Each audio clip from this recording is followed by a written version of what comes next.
Well, this is Whitley Strieber. For the first few minutes of this program, I am introducing a new guest host.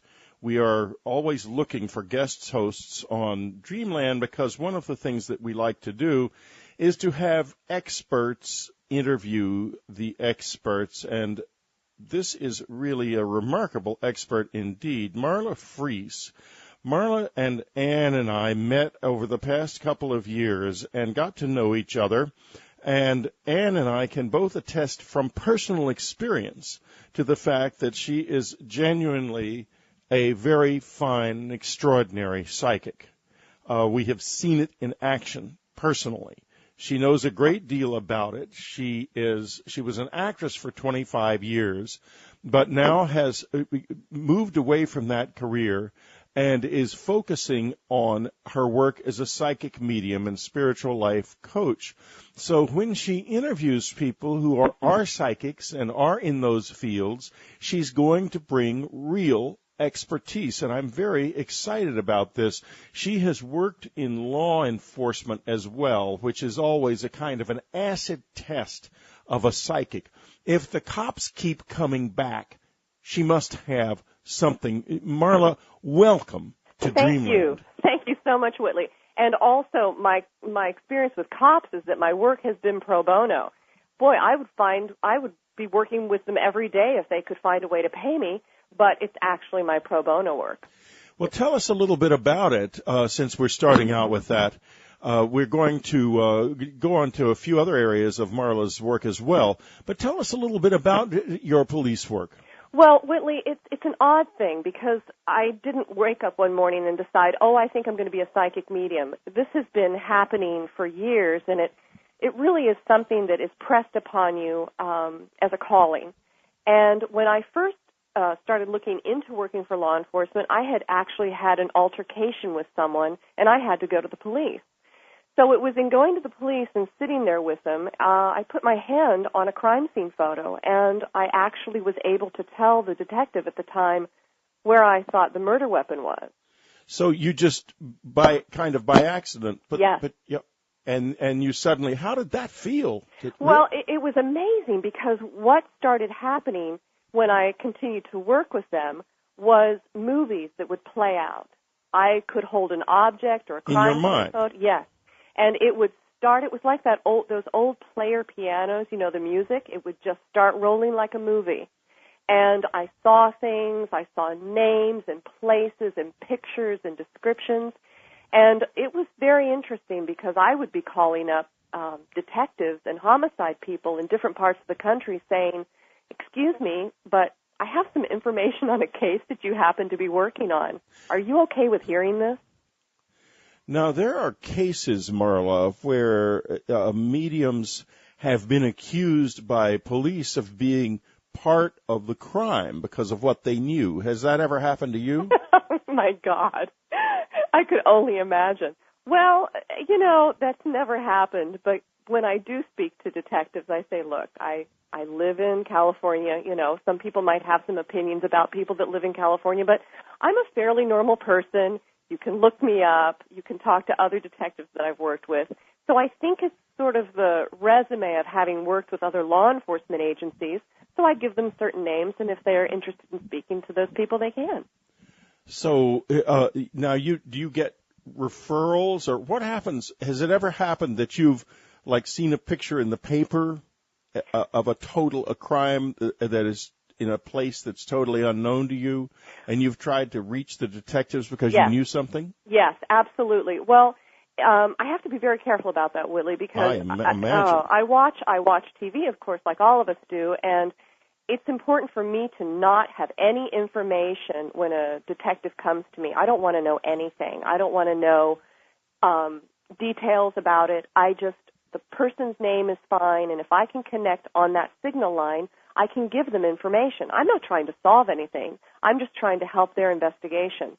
But there was a situation over the last 2 years where there was a child who was missing on television, and it was very frustrating for me because at that point I had lost a couple of my contacts with the FBI, and I could consistently hear I'm 200 away. I'm 200 away. And they kept showing a house on television. And I had called the people that I knew at the time and said, you know, I keep hearing that she's 200 away. That could mean 200 feet, 200 yards. But I kept wanting to look up above the picture that was on the screen of the TV. Well, the girl happened to be found probably a week later, buried beside the house that was just beside the house that was on the screen. So, and it was 200 feet away. Yes, and so I have to be careful about those things, but my feeling, Whitley, is if I can assist, great.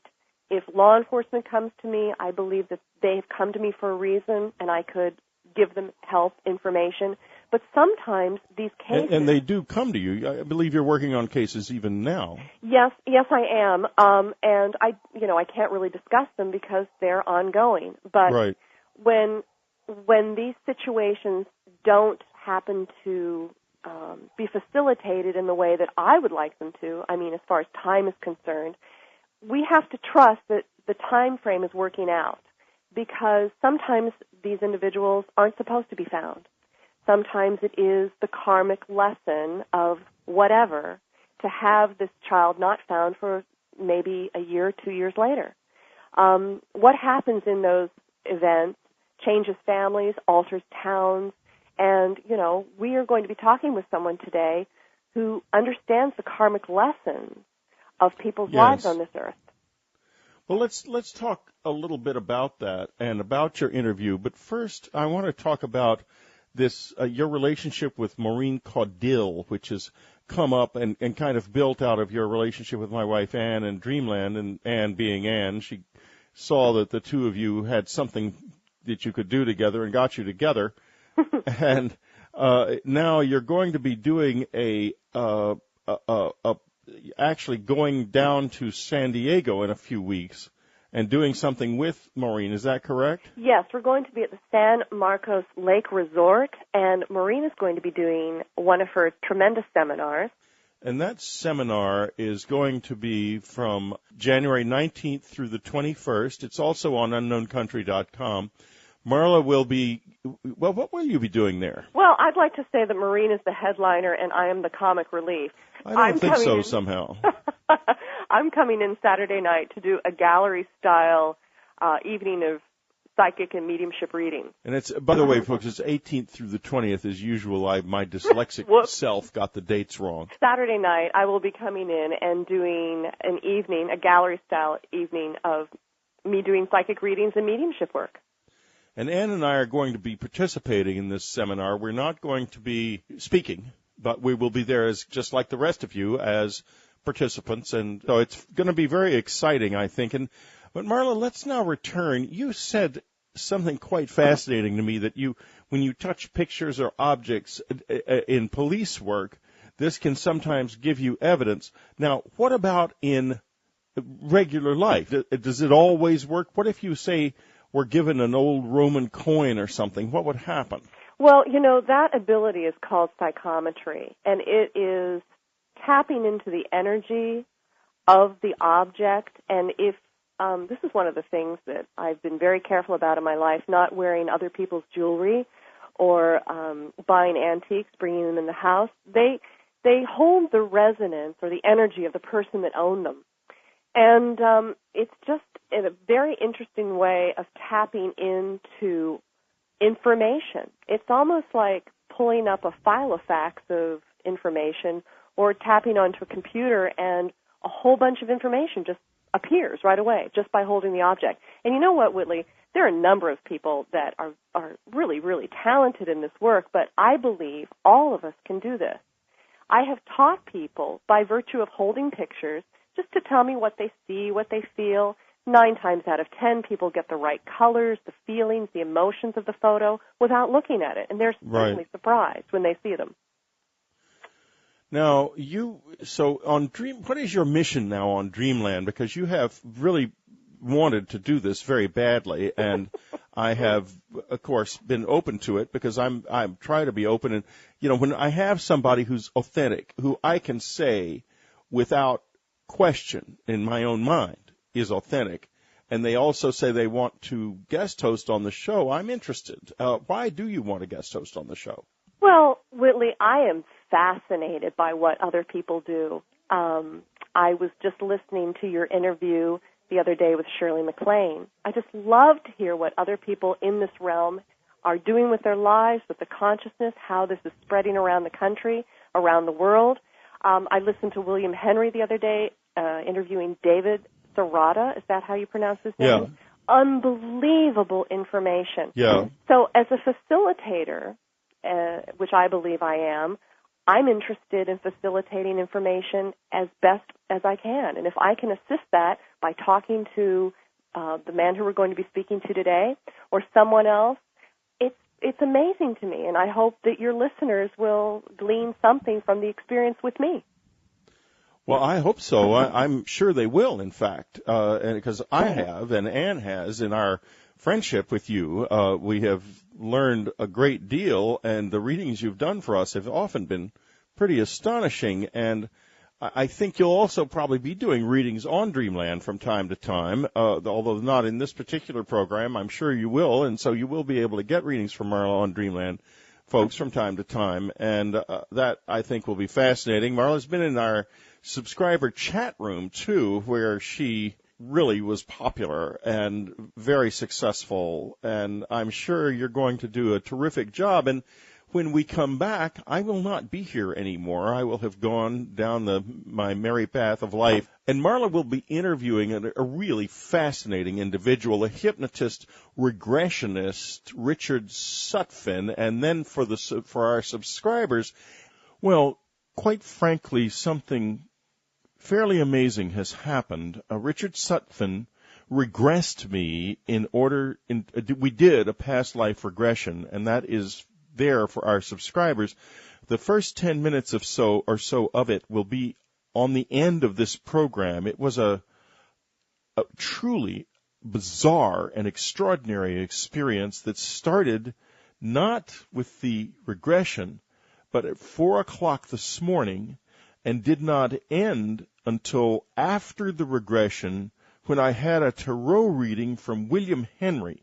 You have to understand, Richard Sutphen knew nothing about what had happened to me at 4 in the morning.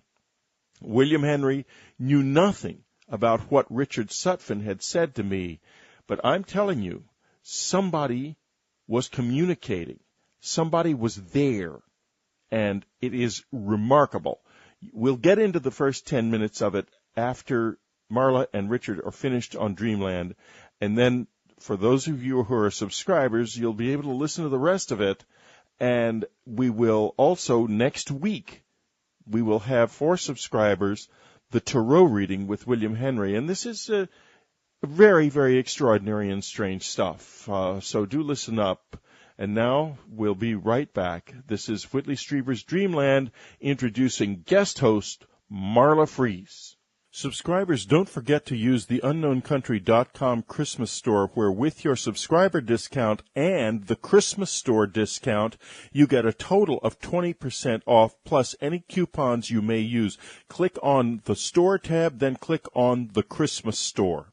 Welcome to Dreamland. This is Marla Frees, and it's my pleasure to be your host for today. How often have you found yourself asking questions about your life like, why am I here? Why was I born into my family? Why these parents, these siblings? Why am I having to learn such tough lessons in life? And the really big question for all of us, why did I pick the partner that I am with? My guest today, Richard Sutphen, can help us answer some of those questions and many more in his new book, Soul Agreements. Richard has been heralded as one of America's foremost psychic researchers and America's leading past life regressionist. He's the president of the American Board of Hypnotherapy, and he's authored over 21 books, including the million-copy bestseller on reincarnation titled You Were Born to Be Together. He's well known with over 400 radio and television appearances and currently hosts a program every Wednesday at 11 a.m. on Internet Contact Talk Radio. Welcome, Richard Sutphen. Thank you, Marla. Boy, that was quite an intro. I think I owe you one. Well, there's more to you, of course, but we'll get it in later. How are you? I'm doing fine. How are you? Great. Well, you say in your new book that we are all born with a karmic roadmap. and that psychic researchers such as yourself can help us examine this map. How does this work, Richard? Well, I am basically a hypnotherapist to begin with, Marla, so my primary way of helping people discover their path or find out why they are with someone is through past life regression or through different forms of therapy that I like to use. I do what I call spirit contact therapy, which is a matter of putting people in touch with those on the other side. They might be deceased loved ones, friends who have crossed over, and then I also bring in their spirit guides or guardian angels. And I get this power group, basically, on the other side, and that can help us, this group can help us to find a lot of answers, especially when combined with past life regression. Well, I'm quoting from your book here. It's in Soul Agreements. Prior to our birth, while we are in spirit, we each decide upon the karma we will be confronting during our life? Right. Tell me more about that. The idea that we set it all up ahead of time, that we have a pre-birth planning session in which we decide how we are going to interact, the karmic lessons that we need to learn, the dharma being your duty to yourself and to society. Mm-hmm. This usually has to do with career. Oh. It's all preset. Basically. How do we acquire karma? Explain to our listeners, is it everything that we do every day? Sure. It's anytime we act with intent, we are creating karma, good, bad, indifferent. So it's in other choices. words, it comes down to everything you think, say, and do, Marla, is creating karma. And then you have to factor in the motive and the intent and the desire in response to everything you think, say, and do. So it gets pretty heavy at that point, but to me, karma either is or is not. And it's the philosophical basis of reality as far as I'm concerned, and my life work seems to illustrate this every day. So people come to you because they're having issues in this life.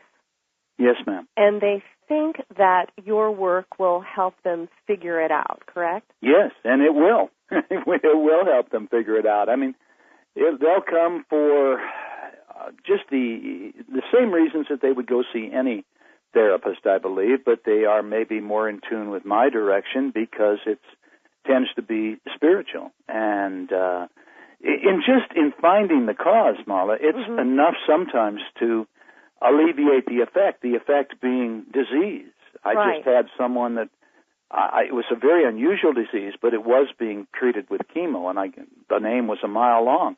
And once this woman found out how and why she was in the situation she was in, within a couple of weeks, the disease was diagnosed as gone. The doctor couldn't believe it. He wanted to know what she'd done. That's extraordinary. It's extraordinary to me, too.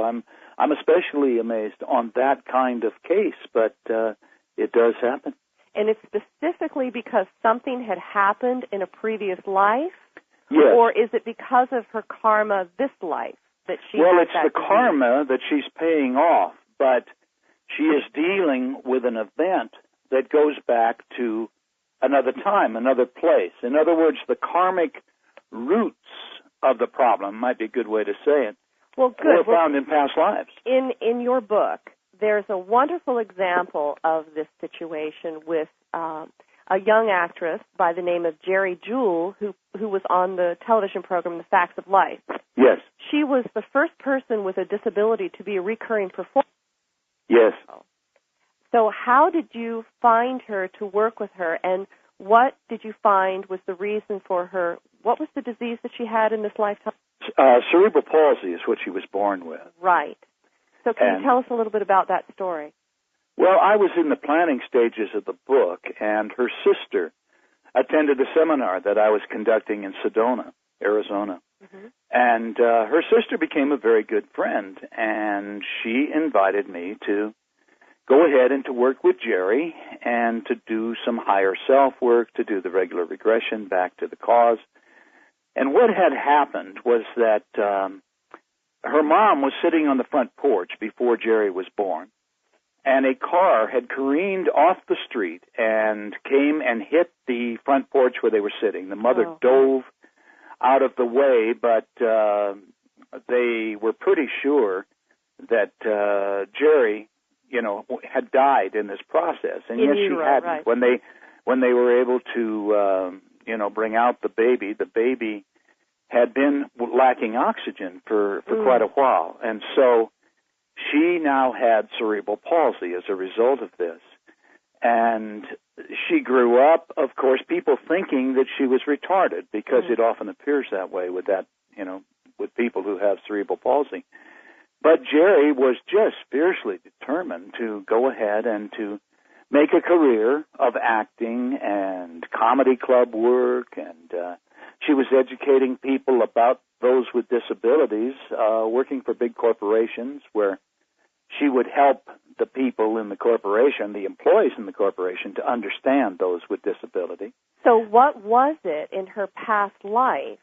Well, it was interesting. She went back to, it started off with, I regressed her, and my wife Tara was right there, and Tara was doing a chakra link with her. In other words, this is a matter of creating a psychic link between two people. Mm-hmm. And it's very powerful if you connect the top 4 chakras, and Tara's extremely psychic to begin with, but now she was really connected into Jerry. And Tara is making notes that I'm seeing, although she is in hypnosis, an eyes-open state of hypnosis. Mm-hmm. Jerry is very deep in hypnosis. And I took her back to the cause, and she saw herself as a very small man, and he was helping the English to raid the pyramids in Egypt. My goodness. And he was small enough, he could get through a little opening, and he could go inside and to see if there was anything inside that was worth them excavating, to a greater degree. And eventually he was trapped inside the pyramid and died. And that just didn't quite do it for me. Tara was making some notes about picking up all these images from Roman times. But I regressed her again. I took her back again into the past lives, and she saw herself as a retarded woman. And again, I didn't sense that we were there. And now she was in the next lifetime that seemed to relate to this life. She was a religious devotee. And so I was now seeing that there was a pattern in which she was coming back again and again as a woman with no power. Oh, my. And so she is, in each case, there was a little tiny man. He had no power, really. Right. And so when I insisted she go back to the cause, where did this really begin? She went back to a time when she was a Roman, she was a fighter in the arena, a gladiator. And as a result, as a very good gladiator, he usually won. But he felt guilty about it. He was killing a lot of people, and he did feel guilty. And yet in time, of course, he died by the sword. And so evidently nothing carries over from one lifetime to the next like guilt. Right. And so now he's on the other side. He's in spirit. And because of the guilt, he's deciding, I am not going to go back into a position where I make this kind of a karmic mistake again, where I'm killing people. Right. And so he came back in this pattern of life after life after life as someone with no power at all. And this time around with Jerry, it's the humility. And I believe in your book, you state, your sacrifice will set you free. Yes. I sincerely believe that. And in Jerry, the interesting part on it, Marla, is that here she is, she's back again, and she's in the arena again because she's in the arena of television. She's in the arena in front of millions of people once again. Right, the Christians and the lions, for right. sure. Yeah, right. Well, Richard, thank you so much. We are going to be taking a break in just a moment, and we'll be talking more with Richard Sutphen. Welcome back to Dreamland. This is your host, Marla Frees, and we are talking with the extraordinary man, Richard Sutphen. Richard, we are discussing the reincarnation aspects of Jerry Jewell and how in this lifetime she came back with a mission, and I would like to wrap that up with you. Let's talk a little bit more about what has actually happened to Jerry since she has been on TV and what her role in life is now. Well, she's quite successful as an actress. I have not been in touch with her for the last few months, but she was playing a continuing role on the Deadwood TV show, HBO show, if I remember correctly. And she continues to work in the comedy clubs. She continues to work for corporations that want to educate their employees about people with disabilities. So I don't think there's any way that wisdom is going to erase the karma that she is experiencing at this point in time, Marla. In other words, she will live out her life with the problems that she's been dealing with all of her life. But wow. I doubt she will have to come back again as someone who has no power, someone that is dealing with this heavy karma. I think it is time she can release the karma and go on now. Now, of course, she's creating new karma. We're all creating new karma. And we better watch what day. we say and do every day, right, Richard? Right, sure. Yeah. Well, you mentioned earlier about making psychic links between people, and one of the parts of your book that I really did enjoy was the explanation of having emotional ties to another person and thinking about them creating a psychic link. So yes. subconsciously, you remain connected, and the more telepathic you are, the more you will experience the other person's positive or negative emotions. Well, certainly if you are experiencing a chakra link with someone else, you want to be very careful who you make that link with and whether or not you dissolve it immediately after the altered state session. Well, how in lifetime, in our lifetime, running around every day, and we choose to engage with someone, and maybe we start thinking about them, maybe we link up with them. How do those of us who, as you say, are more telepathic than others, how do we protect ourselves from making the decision, oh, this is my emotion versus the person who I just ran into in the bank? Well, number one, I would not advise, except under very unusual circumstances, that you make a chakra connection with someone that you don't know very well, and I would not keep it open. Mm-hmm. Really, I am connected right now to someone I'm working with. I just returned from Dayton, Ohio, and the woman that I am working with is a co-writer. Her name is Carol, and Carol Morgan. She's a PhD, and she teaches gender communication at the university there in the Dayton area. And we are the dearest friends, and it's a friendship. And we are programming because we're putting together not only the book, but the website, and she co-hosts a radio show I do every month, one day a month. And so we have a lot of goals, and I know Carol really well. So we have goals that we are sharing. Mm-hmm. We both want to accomplish exactly the same thing because it's a partnership. And so I am linked to her because a few times a week I call her or she calls me, and we have planned it out that we will do mind programming. So I go ahead and I put her into the altered state, but I'm also setting it up so that I can go into the altered state, in other words, into hypnosis, mm-hmm. at the same time, and we're doing it over the phone. Much of my work is over the phone. Mm-hmm. So now I am putting her down. I'm going down at the same time. We are chakra linking because she's imagining this connection. At the same time, I'm imagining the connection. And then we simply begin to visualize. I will have her visualize. Sometimes she'll have me visualize. But I will provide suggestions. In other words, powerful hypnotic suggestions that we are accomplishing this. And we're seeing it. It's the same as the secret, the law of attraction. It's right. been around forever. Yes, of course. And so we are visualizing what we want as if it were already accomplished. We are giving ourselves the suggestions, and when one of us is doing it out loud, the other one is getting it at the same time. Wow. So it's an unusual way to work. It really is.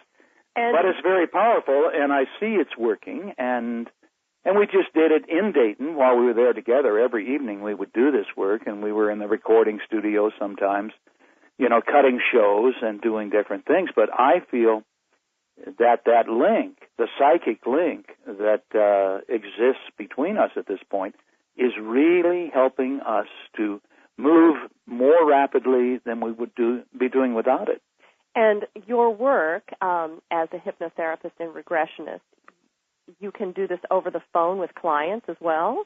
I do this over the phone with clients all the time, yeah. I might be working with someone in Italy in the morning and someone in Japan in the afternoon. And Carol developed this technique. She's also a hypnotherapist in addition to being a university professor. Well, Richard, you can help me personally, briefly. My husband is always commenting on my lack of boundaries with him. And because I am not only a psychic medium, but I'm his wife. Right. So he's basically asking me to get out of his head and stop taking on his emotions. So what's your suggestion for me? I don't know. Actually, it's a suggestion for him, it sounds like to me, Marla. How to protect him from you, correct? Oh, my gosh, that's a whole program in itself. Yes, it is. Yes, my gosh. Well, when you your office is here in California, yes, in Westlake, and you basically, I was looking on your website, and your website is dicksutphen.com. You've got quite a schedule next year, don't you? Oh, I had quite a schedule this year. It was almost solid road work. I'd come home and wash a few loads of clothing and be back out on the road again, and I guess I'm going to be doing it again this year. I've been told now you're the medium, maybe you can tell me, but I've been told by a lot of psychics that next year I'll be backing that off a bit and getting back into a normal routine. So the office in Westlake, actually I have a staff there, thank God, that supports me, but I don't get into the office very often unless I have clients booked for a few days. Well, we'll have to talk off air about that. Okay. Now, in reading more about you, you have a brain-mind technology that you have been training medical professionals in how to use your technique?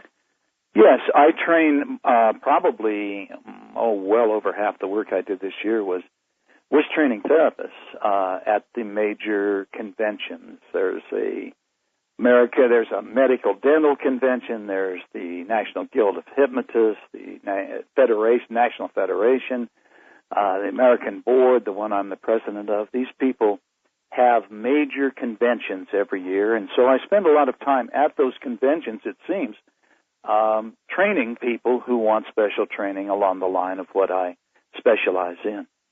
Well, this might be a really broad question, but Richard, in the state of our world right now, what do you think is the most important piece of information that all of us can sort of take away from the idea of having a past life that is influencing us today and how we need to deal with our karma? Well, everyone has past lives that are influencing us today. Mm-hmm. That I have absolutely no doubt about. And that doesn't necessarily mean it's negative.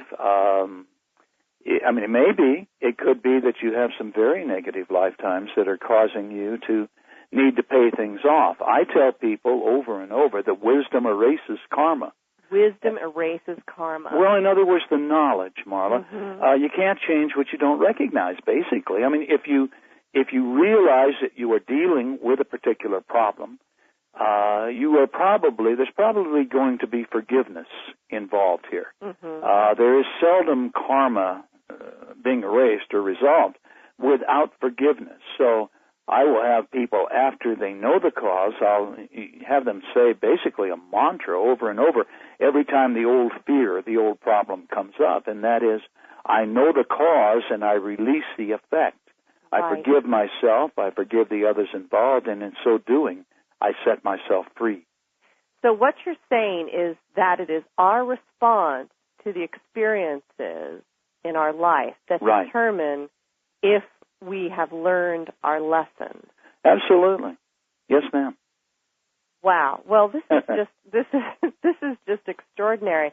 Well, there are a couple of other things I would like to go into about your book, but we'll do that in the next segment. I do want to address the fact that you are an expert on, now, what's the correct terminology, vortexes or vortices? I call them vortexes. Okay, I don't know if that's right or not, but I'm sticking with that, okay? Well, me too. So tell me a little bit about your expertise. And, fascinating to me. I don't know that I have any particular expertise other than what somebody could read about on the web probably within about 20 minutes.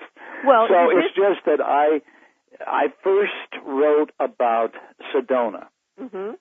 Sedona, Arizona. There was, I had read, I believe, the biologist, the metaphysical biologist, Lyle Watson. I had read in his book that there was a vortex somewhere around Prescott, Arizona, and I was living in Arizona at the time. And so I asked everyone. Nobody in Prescott knew where there was a vortex. But while I was conducting a small seminar in Sedona, I mentioned this, and one of the people a woman attending the seminar said, "Oh, well, I know where that is. I'll take you out there if you want me to." And it was an area right below the Airport Mesa. And I had some phenomenal experiences there. And I wrote about them as about, maybe 4 or 5 pages in, I think it was Past Lives, Future Loves. It may have been You Were Born Again to Be Together. But the thing is, the book was selling incredibly well. And so from that point on, whenever I was teaching at a seminar, people would say, "I want to go there. Can you draw me a map on how to get there?" Mm-hmm. And it was simply, Marla, one of those things. The tipping point is kind of the way I see it. It was a tipping point. People were just waiting for something like that, it seemed, and it had an energy all on its own. Right.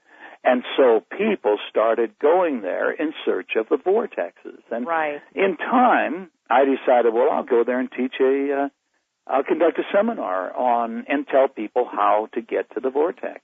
Well, it's an incredibly powerful place. And, that was the first place I saw my first UFO craft, but that's a whole other segment. And Did you? To get Whitley involved in that. But was that over Bell Rock or near there? Excuse me? Was it near Bell Rock? Is that It was out past Cathedral Rock. Okay.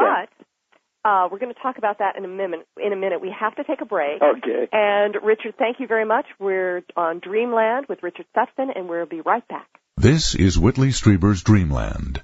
We go deeper. I'm your host today, Marla Frees, and we are talking with Richard Sutphen. Richard, we were just talking about the vortexes in Sedona, Arizona, and are you taking groups of people there now? Well, I usually have about 3 seminars a year in Sedona. That I've been doing this for many, many years, Marla. And sometimes I take people out there. It's just if I want to have a great time myself, I will take a small group in 4-wheel drive vehicles, and I'll explore the vortexes and then go to some of the mystical sites up on the Hopi Reservation, the Navajo Reservation, back in Canyon de Chelly and some of these places. And so I love that. That's just play for me. But normally it's a seminar that can vary in size from a few hundred people to 50, 60, 70 people. So, well, we'll have to watch your website to find out more about something that's coming up. Thank you. Well, getting back to your book, Soul Agreements, there's so many amazing stories in this book, but I was really moved by your communication with Patty Conklin. Right. Boy, could you tell us about Patty? Because, as soon as I started reading that experience, it reminded me of the Ellen Burstyn movie, Resurrection. Right.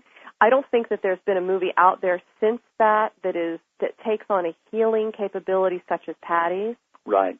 No, I agree with you. I couldn't tell you any either. Unbelievable. Ellen was nominated for an Academy Award on that performance. Right. So tell us about Patty and your work with her. Well, Patty is one of my closest friends on the planet. She's become a close friend basically due to our working together because we conduct a seminar usually about once a year. I think this next year we're probably going to conduct more than one. We're going to work together in February down in Stone Mountain, Georgia, which is where she lives. And I know we're going to be doing a web show a video web show on a Friday, and then I think we conduct a seminar Saturday and Sunday. Patty is just, she has an amazing ability. The first time I had met her because she is invited to the hypnotherapy conventions, and she, again, teaches a lot of therapists about using these techniques. Of course, nobody can do it like she can, which, but she can demonstrate, and that is one of the most powerful parts. First time I'd met Patty, I knew about her, but I attended a luncheon, and I was so impressed, I'd called my wife and said, you have to come down to Newport Beach and see this woman in action. She's incredible, and she happened to pick someone to demonstrate on, someone in the audience that had liver cancer. And as she is beginning to literally pull the disease out of this woman. Unbelievable. She is turning green. Yeah. And I'm not talking about a little green. I am talking about really green. Oh, that's just amazing. So that really opened a door for Patty and I to start talking more, sharing more, and eventually doing the trainings. We did one in Palm Springs here in California just about 3 months ago, I think. Well, you know, the woman in the movie that Ellen Burstyn did, her name was Edna Mae Macaulay, and she had a car accident and then an out-of-body experience and comes back with this ability. How did Patty get these abilities? Does she talk about that? Patty had a very unusual childhood, Marla, where her mother rejected her because she'd had these strange abilities from the time she was a very young girl. Mm-hmm. And she would be forced to go to church, and she would see all the spirits that were there in the church and behind the priest. And of course, she just thought this is what everybody saw, and she came to realize in time that was not.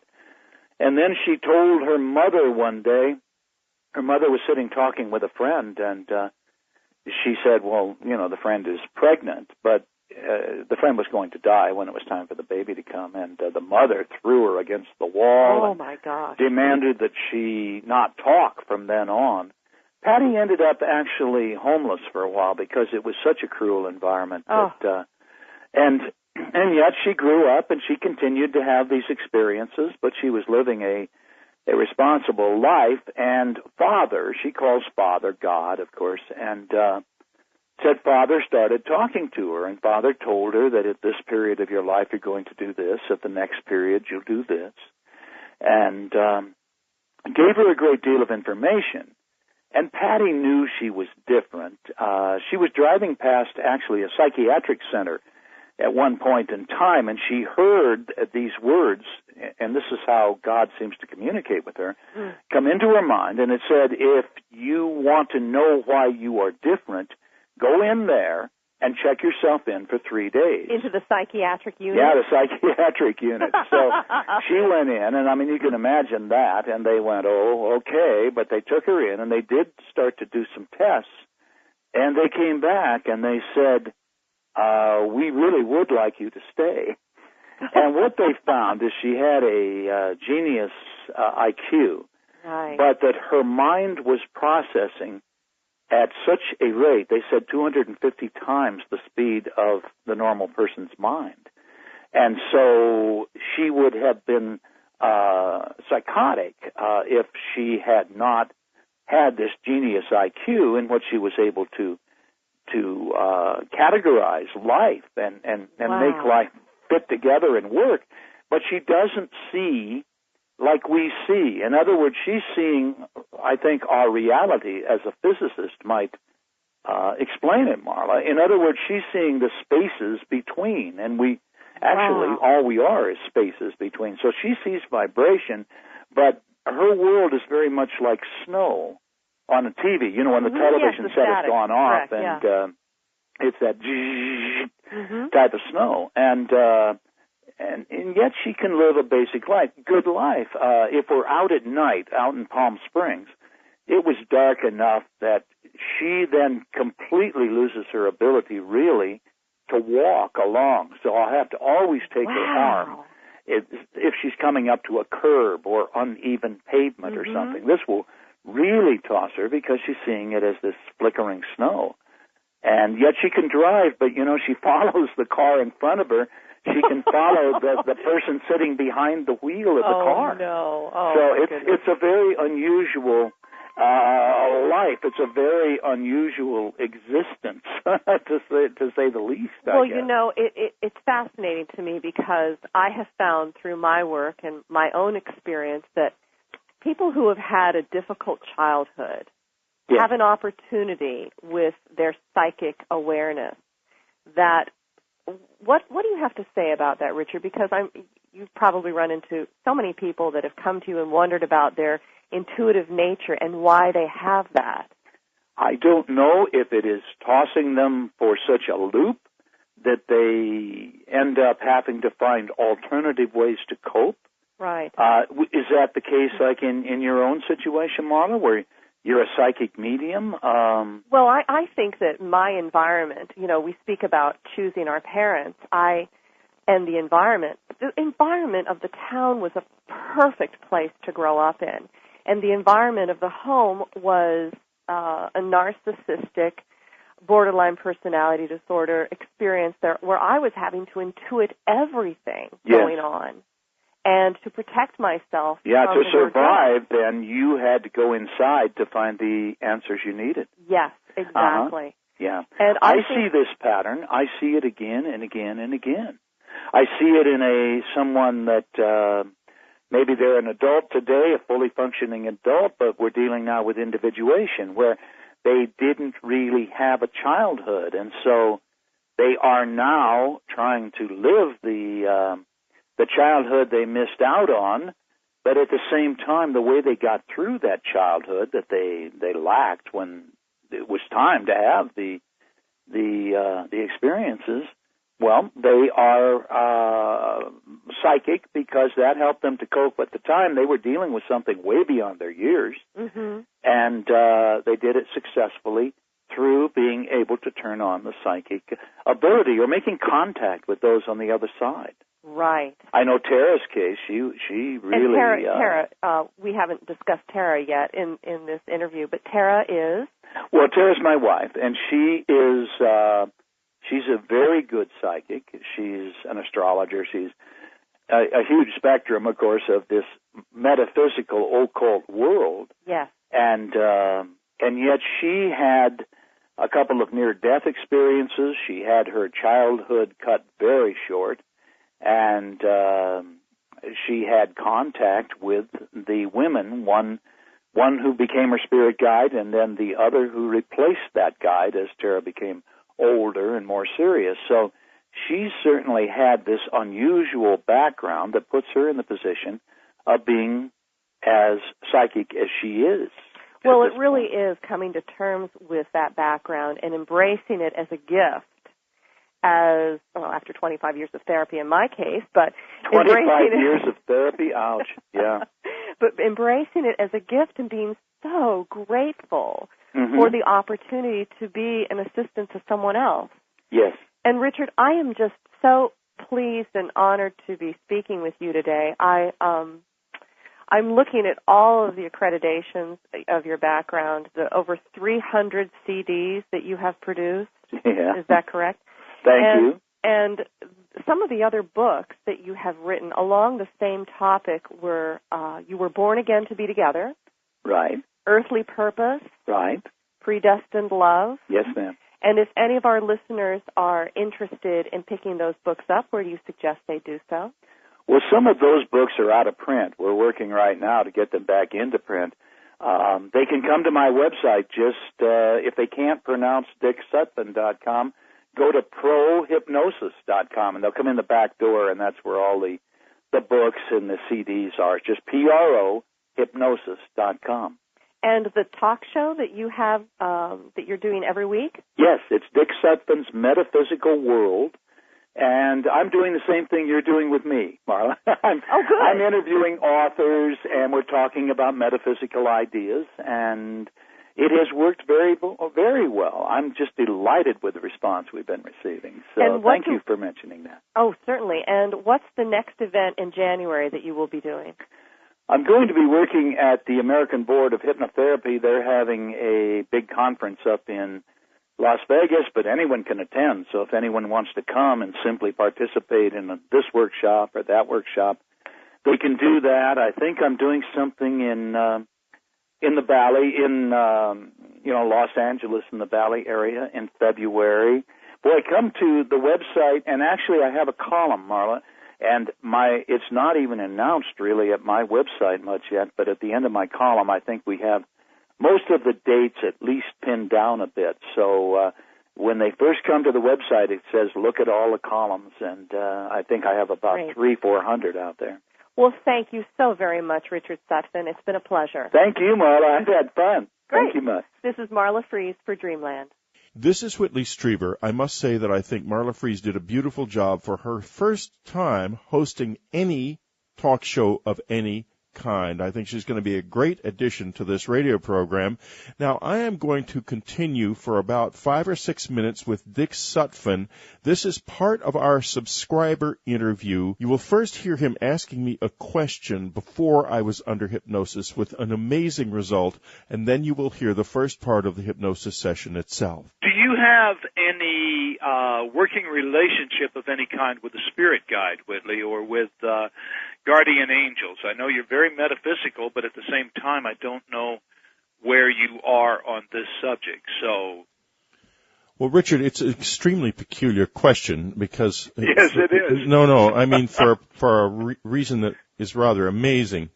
As I was waking up this morning at about 4 o'clock, I had a vision of literally a classic angel flying in the sky high overhead.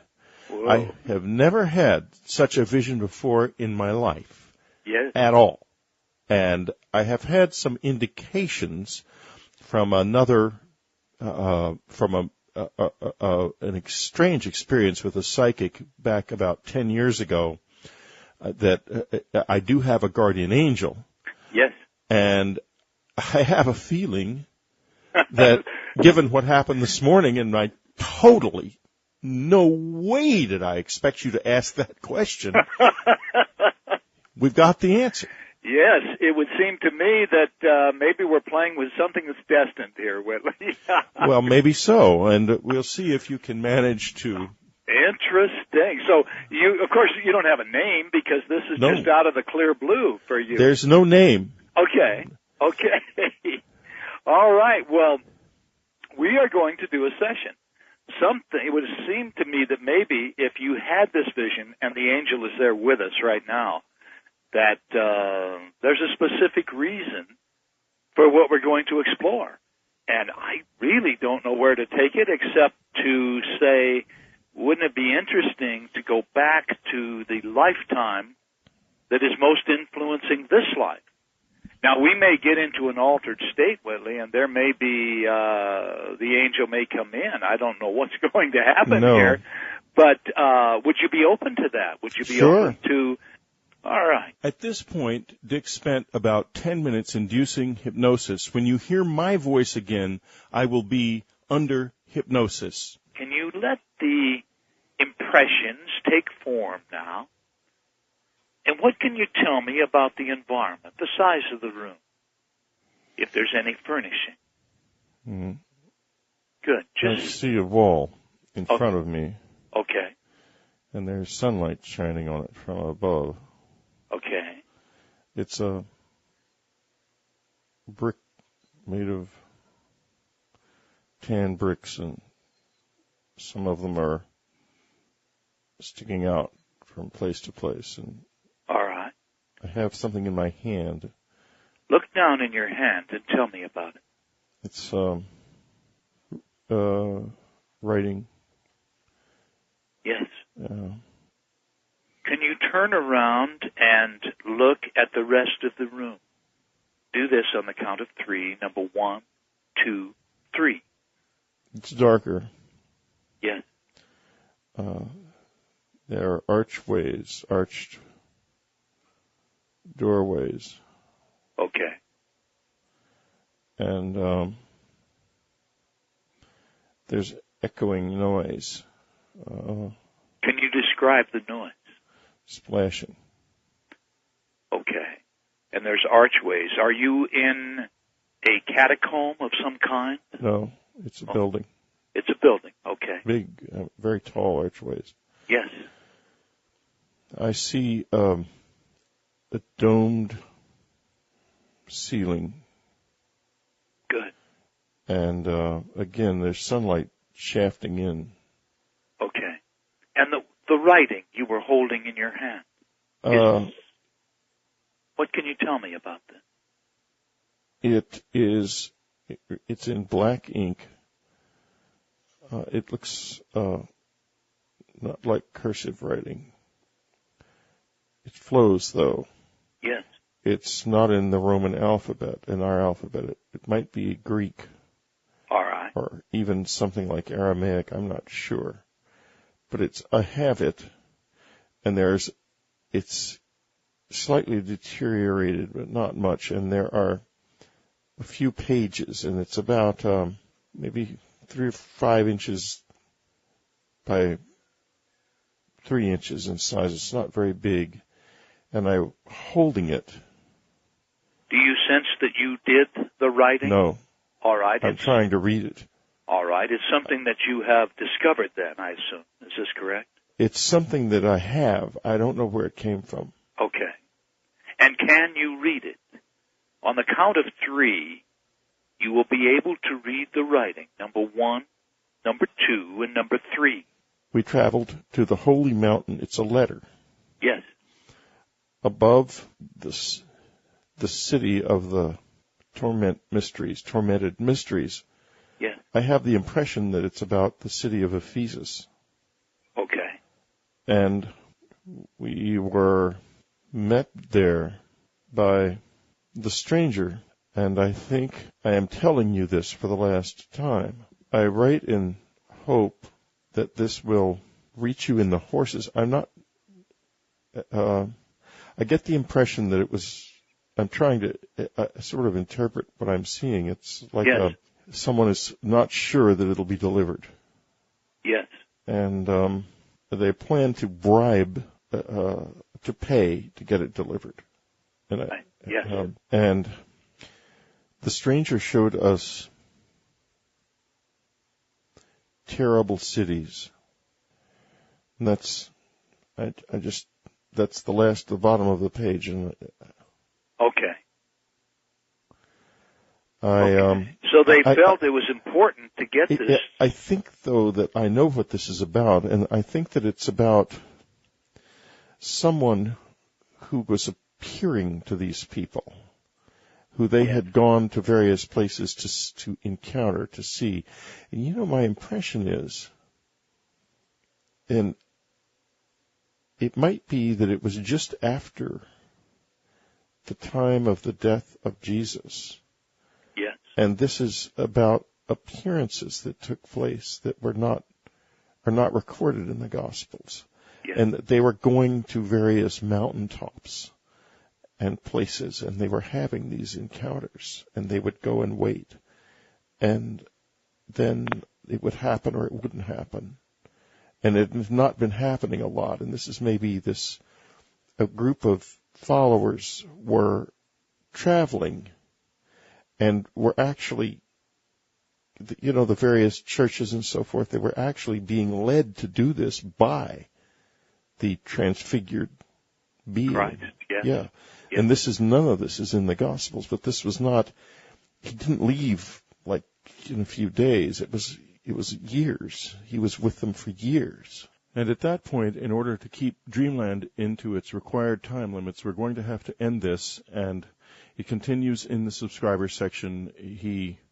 I discuss and describe things that, quite frankly, I don't believe could come out of the human imagination. I don't know where it would have come from. It certainly was not any of it anything I expected to be describing or have ever thought about before in my life, at least not in this one. So now we're going to go on, and when we come back, Linda Moulton Howe will be with us on Dreamland.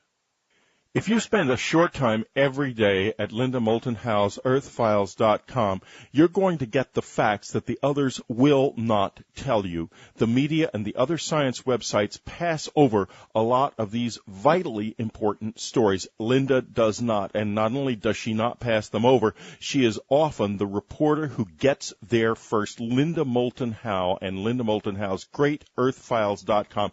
There's a reason Linda Moulton Howe won an Emmy, and today she's going to be talking to us about a surprising finding regarding coral reefs, something you must know about. It's terribly important. Here she is from Albuquerque, Linda Moulton Howe. That's right, Whitley. The 2007 United Nations Climate Change Summit was held in Bali, Indonesia, from December 3rd to December 14th.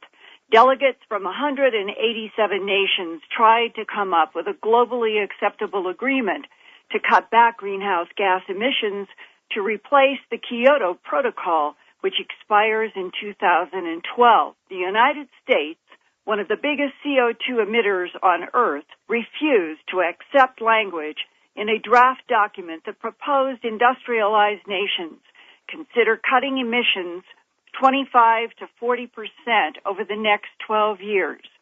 The European Union favors that text, but the U.S., Canada, and Japan argued the proposal is too limiting, and China had its own proposals, being a nation that is also another huge CO2 emitter.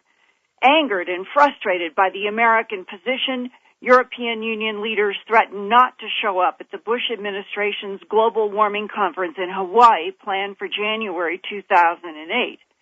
Nobel Peace Prize winner and Speaker Al Gore acknowledged before the Bali delegates that America was the biggest stumbling block to a new global commitment to reduce greenhouse gas emissions. Sadly, of the nations that did ratify the 1997 Kyoto Protocol, nearly half failed to meet their CO2 reduction targets. Meanwhile, the Earth continues to heat up. The National Oceanic and Atmospheric Administration's Climatic Data Center in Asheville, North Carolina, reports that the average global surface temperature for 2007 is expected to be the fifth warmest since records began more than a century ago. 2007 will also be the eighth warmest year on record in the United States. 7 of the 8 warmest years globally on record have all occurred since 2001, and the 10 warmest years have all occurred since 1997.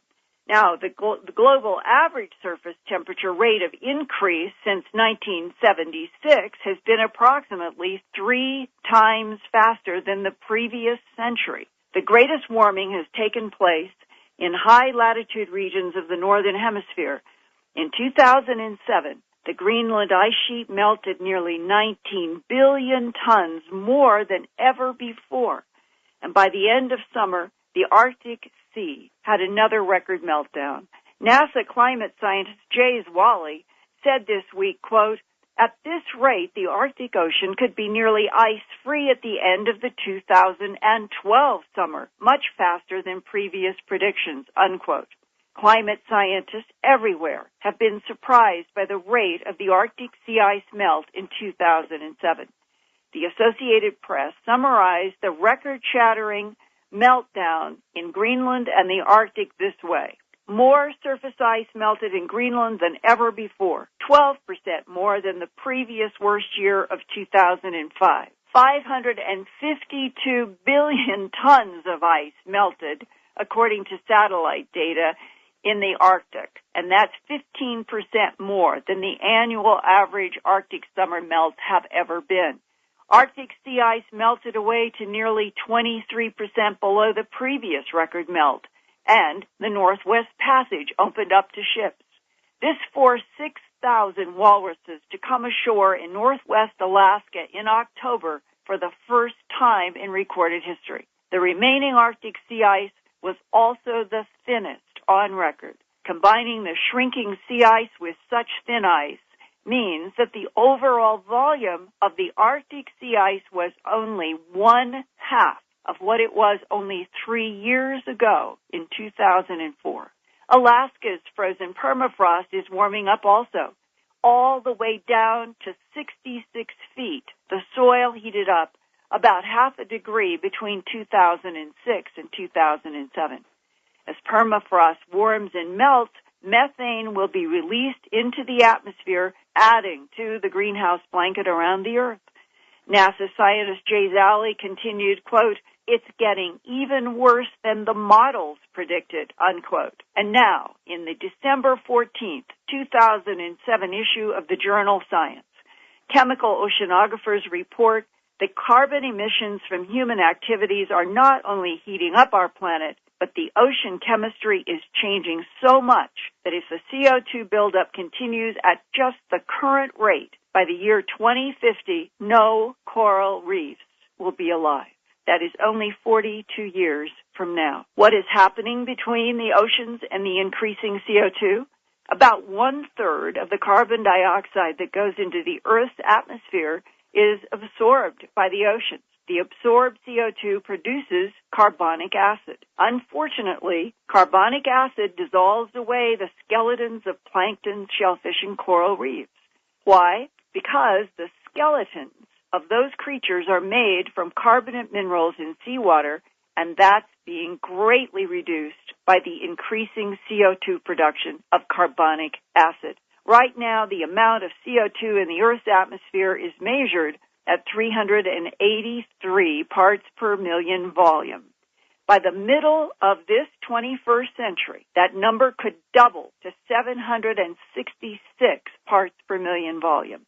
The more conservative estimate is 550 parts per million volume by the year 2050. One of the research scientists is Ken Caldera, PhD chemical oceanographer at the Carnegie Institution for Science in Stanford University's Department of Global Ecology.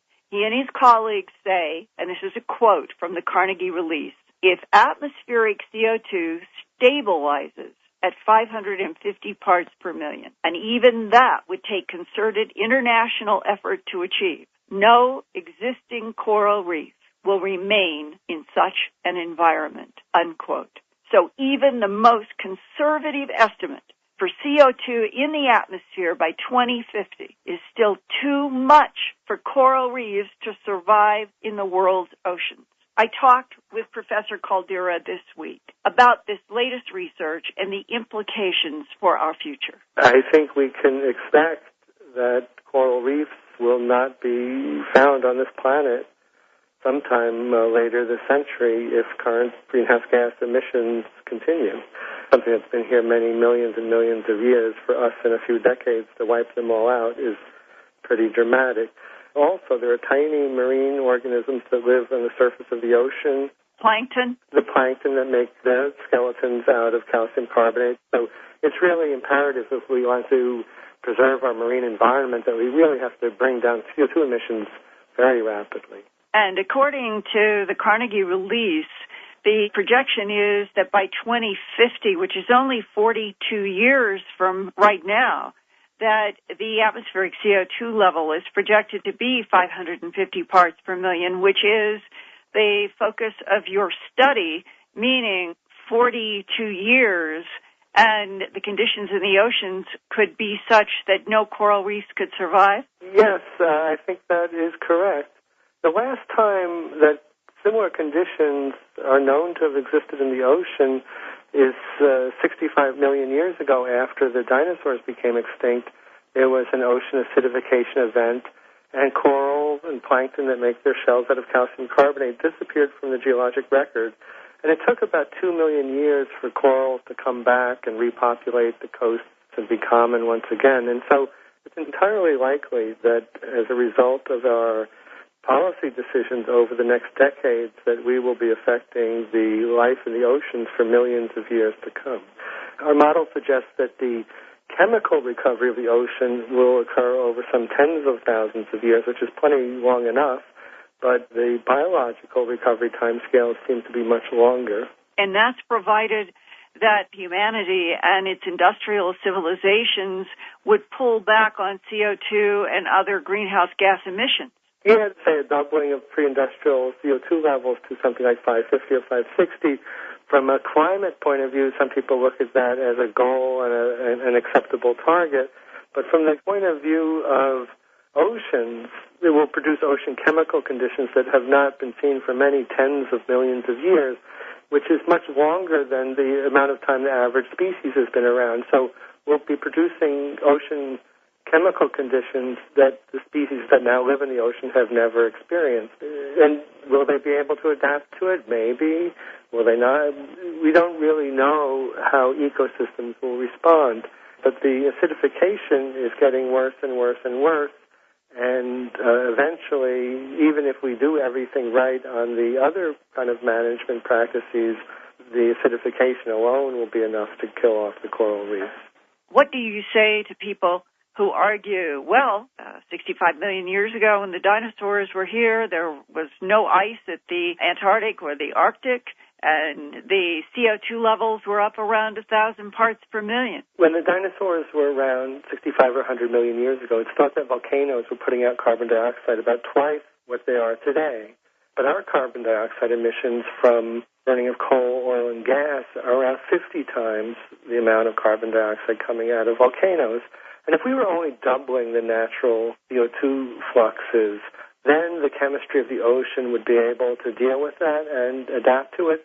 But when we're putting out carbon dioxide 50 times faster than natural sources, it just overwhelms the ocean's natural ability to buffer its chemistry.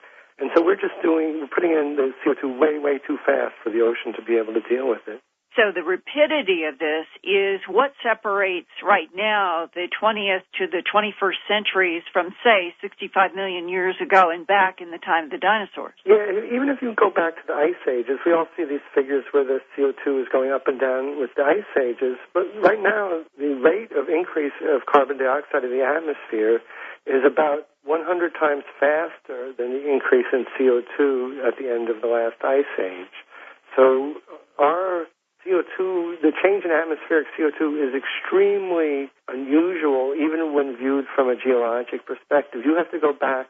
The argument among geologists is you have to go back 55 million years or 65 million years to find a similar event.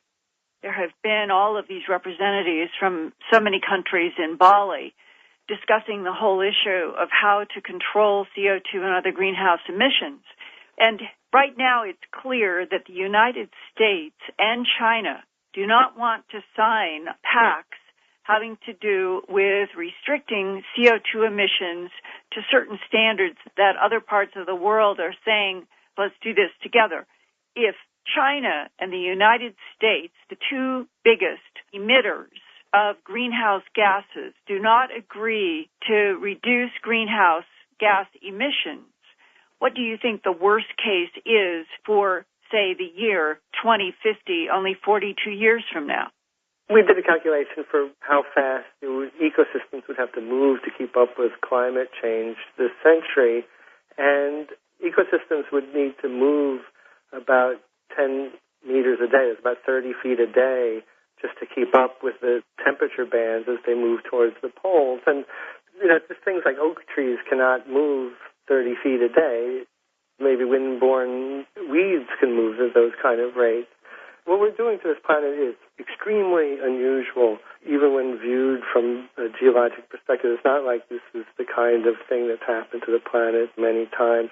What we're doing is well outside the bounds of normal climate or chemical variability in the ocean. When you change the environment very quickly, you just need one link in that chain not to be able to make it, not to survive, and then that whole system falls apart. And the further sort of nightmare scenarios have to do with collapsing ice sheets and then methane being released from permafrost and as it melts in Siberia. And, there's no end to what could possibly go wrong scenarios. And that this could be the last generation to have known the Earth as it has been, say, for the last 5,000 years? Yeah, or you could even say coral reefs have been on this planet since pretty much continuously for the last, say, 63 million years. The reefs were around. And so, what we're doing, they've been around for our entire evolutionary history. And so for us, in this blink of an eye, to be destroying what we co-evolved with over so many years is really dramatic. And tragic. And tragic. Dr. Caldera and his associates are so concerned about the extinction potential of all the planet's coral reefs that this coming summer of 2008, he and his team will be at the Great Barrier Reef off the northeast coast of Australia to see if they can directly measure ongoing carbonic acid damage to the huge coral reef and at what rate the coral will probably die over the next 4 to 5 decades, as incomprehensible as that seems. And beyond coral reef extinction, Dr. Caldera told me, quote, I guess my kind of nightmare scenario for humans is what would happen as a result of our climate changes and rainfall pattern shifts, and that the places we now rely upon for growing food are no longer going to be able to sustain the kind of population we have on the earth. There is a potential for widespread famine, unquote. We've talked about this before, Whitley, but for the very first time, scientists are now beginning to report the hardest of hard data, that not only are their computer projections correct, the computer projections are behind the speed at which these changes are taking place on the earth. And our government are arguing with each other about whether or not they can afford economically to reduce CO2 emissions.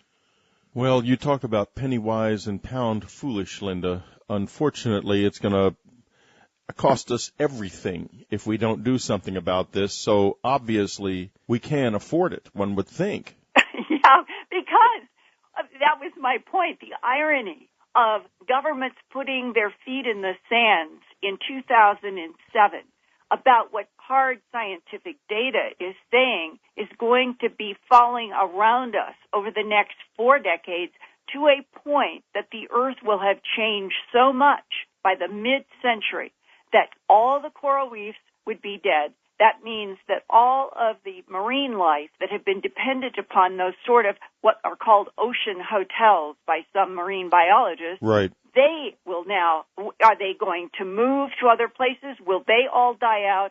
How far do the dominoes fall when the coral reefs go down? How many human populations are dependent upon the marine life for food? And if all of these changes are really happening, and the data says this is not projection, this is not hypothesis, this is not theory, this is hard data.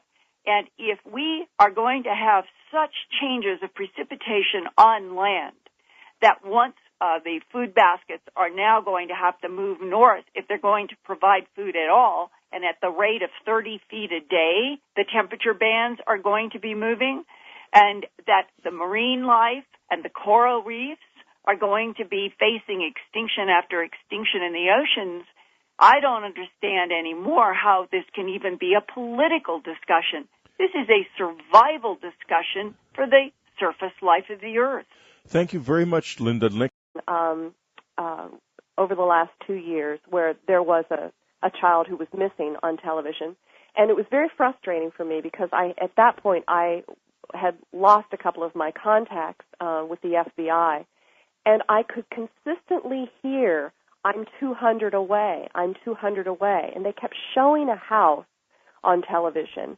And I had called the people that I knew at the time and said, I keep hearing that she's 200 away. That could mean 200 feet, 200 yards. But I kept wanting to look up above the picture that was on the screen of the TV. Well, the girl happened to be found probably a week later, buried beside the house that was just beside the house that was on the screen. And it was 200 feet away. Yes. And so I have to be careful about those things. But my feeling, Whitley, is if I can assist, great. If law enforcement comes to me, I believe that they have come to me for a reason, and I could give them help, information. But sometimes these cases... And they do come to you. I believe you're working on cases even now. Yes, I am. And I can't really discuss them because they're ongoing. But right. when these situations don't happen to be facilitated in the way that I would like them to, I mean, as far as time is concerned, we have to trust that the time frame is working out, because sometimes these individuals aren't supposed to be found. Sometimes it is the karmic lesson of whatever to have this child not found for maybe a year or 2 years later. What happens in those events changes families, alters towns, and, you know, we are going to be talking with someone today who understands the karmic lessons of people's lives on this earth.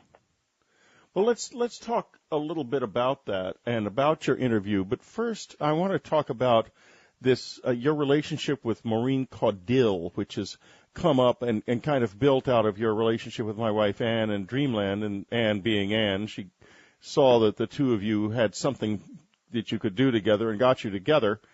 And now you're going to be doing a... Well, this is Whitley Strieber. For the first few minutes of this program, I am introducing a new guest host. We are always looking for guest hosts on Dreamland because one of the things that we like to do is to have experts interview the experts, and this is really a remarkable expert indeed. Marla Frees. Marla and Anne and I met over the past couple of years and got to know each other, and Anne and I can both attest from personal experience to the fact that she is genuinely a very fine and extraordinary psychic. We have seen it in action personally. She knows a great deal about it. She was an actress for 25 years, but now has moved away from that career and is focusing on her work as a psychic medium and spiritual life coach. So when she interviews people who are psychics and are in those fields, she's going to bring real expertise, and I'm very excited about this. She has worked in law enforcement as well, which is always a kind of an acid test of a psychic. If the cops keep coming back, she must have something. Marla, welcome to Dreamland. Thank you so much, Whitley. And also, my experience with cops is that my work has been pro bono. Boy, I would be working with them every day if they could find a way to pay me, but it's actually my pro bono work. Well, tell us a little bit about it, since we're starting out with that. We're going to go on to a few other areas of Marla's work as well, but tell us a little bit about your police work. Well, Whitley, it's an odd thing because I didn't wake up one morning and decide, I think I'm going to be a psychic medium. This has been happening for years, and it really is something that is pressed upon you as a calling. And when I first started looking into working for law enforcement, I had actually had an altercation with someone, and I had to go to the police. So it was in going to the police and sitting there with them, I put my hand on a crime scene photo, and I actually was able to tell... Actually going down to San Diego in a few weeks and doing something with Maureen, is that correct? Yes, we're going to be at the San Marcos Lake Resort, and Maureen is going to be doing one of her tremendous seminars. And that seminar is going to be from January 19th through the 21st. It's also on unknowncountry.com. Marla will be, well, what will you be doing there? Well, I'd like to say that Maureen is the headliner and I am the comic relief. I don't think so somehow. I'm coming in Saturday night to do a gallery-style evening of psychic and mediumship reading. And it's, by the way, folks, it's 18th through the 20th as usual. My dyslexic self got the dates wrong. Saturday night, I will be coming in and doing an evening, a gallery-style evening of me doing psychic readings and mediumship work. And Anne and I are going to be participating in this seminar. We're not going to be speaking, but we will be there as just like the rest of you as participants. And so it's going to be very exciting, I think. But Marla, let's now return. You said something quite fascinating to me, that when you touch pictures or objects in police work, this can sometimes give you evidence. Now, what about in regular life? Does it always work? What if you say were given an old Roman coin or something? What would happen? Well, that ability is called psychometry, and it is tapping into the energy of the object, and if this is one of the things that I've been very careful about in my life, not wearing other people's jewelry or buying antiques, bringing them in the house. They hold the resonance or the energy of the person that owned them. And it's just a very interesting way of tapping into information. It's almost like pulling up a file of facts of information or tapping onto a computer, and a whole bunch of information just appears right away just by holding the object. And you know what, Whitley? There are a number of people that are really, really talented in this work, but I believe all of us can do this. I have taught people by virtue of holding pictures just to tell me what they see, what they feel. 9 times out of 10, people get the right colors, the feelings, the emotions of the photo without looking at it, and they're certainly surprised when they see them. Now, what is your mission now on Dreamland? Because you have really wanted to do this very badly, and I have, of course, been open to it because I'm trying to be open. And, when I have somebody who's authentic, who I can say without question in my own mind is authentic, and they also say they want to guest host on the show, I'm interested. Why do you want to guest host on the show? Well, Whitley, I am fascinated by what other people do. I was just listening to your interview the other day with Shirley MacLaine. I just love to hear what other people in this realm are doing with their lives, with the consciousness, how this is spreading around the country, around the world. I listened to William Henry the other day interviewing David Serrata. Is that how you pronounce his name? Yeah. Unbelievable information. Yeah. So as a facilitator, which I believe I am, I'm interested in facilitating information as best as I can. And if I can assist that by talking to the man who we're going to be speaking to today or someone else, it's amazing to me. And I hope that your listeners will glean something from the experience with me. Well, I hope so. I'm sure they will, in fact, and because I have and Ann has in our friendship with you. We have learned a great deal, and the readings you've done for us have often been pretty astonishing. And I think you'll also probably be doing readings on Dreamland from time to time, although not in this particular program. I'm sure you will, and so you will be able to get readings from Marla on Dreamland, folks, from time to time, and that, I think, will be fascinating. Marla's been in our subscriber chat room, too, where she really was popular and very successful, and I'm sure you're going to do a terrific job. And when we come back, I will not be here anymore. I will have gone down my merry path of life, and Marla will be interviewing a really fascinating individual, a hypnotist, regressionist, Richard. The detective at the time where I thought the murder weapon was. So you just, by accident, yes. And you suddenly, how did that feel? Well, it was amazing because what started happening when I continued to work with them was movies that would play out. I could hold an object or a crime. In your mind? Episode, yes. And it would start, it was like those old player pianos, the music. It would just start rolling like a movie. And I saw things, I saw names and places and pictures and descriptions. And it was very interesting because I would be calling up detectives and homicide people in different parts of the country saying, "Excuse me, but I have some information on a case that you happen to be working on. Are you okay with hearing this?" Now, there are cases, Marla, where mediums have been accused by police of being part of the crime because of what they knew. Has that ever happened to you? Oh, my God. I could only imagine. Well, that's never happened, but when I do speak to detectives, I say, look, I live in California. Some people might have some opinions about people that live in California, but I'm a fairly normal person. You can look me up. You can talk to other detectives that I've worked with. So I think it's sort of the resume of having worked with other law enforcement agencies. So I give them certain names, and if they're interested in speaking to those people, they can. So now do you get referrals, or what happens? Has it ever happened that you've seen a picture in the paper of a crime that is in a place that's totally unknown to you, and you've tried to reach the detectives because you knew something? Yes, absolutely. Well, I have to be very careful about that, Whitley, because I watch TV, of course, like all of us do, and it's important for me to not have any information when a detective comes to me. I don't want to know anything. I don't want to know details about it. The person's name is fine, and if I can connect on that signal line, I can give them information. I'm not trying to solve anything. I'm just trying to help their investigation. But there was a situation